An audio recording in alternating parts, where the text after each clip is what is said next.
His wife was isolating with COVID, so he came to court alone to defend her. What the judge uncovered next surprised everyone. The man steps forward politely and explains that the red light ticket wasn't his at all.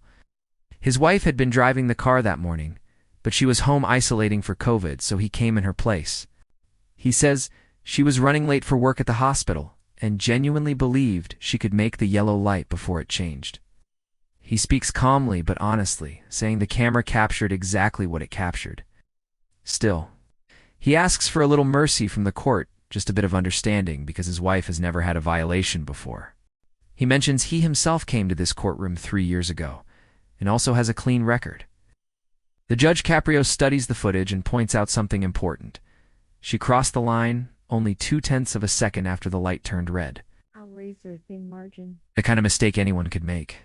But before ruling, the judge smiles and jokingly asks if his wife paid him a retainer for representing her today.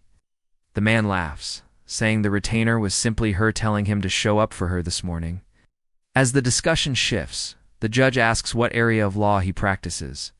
The man explains he works in juvenile and family law, representing children and parents who often go through heartbreaking situations: poverty, broken homes, addiction, mental health struggles, and circumstances where families are torn apart through no fault of their own.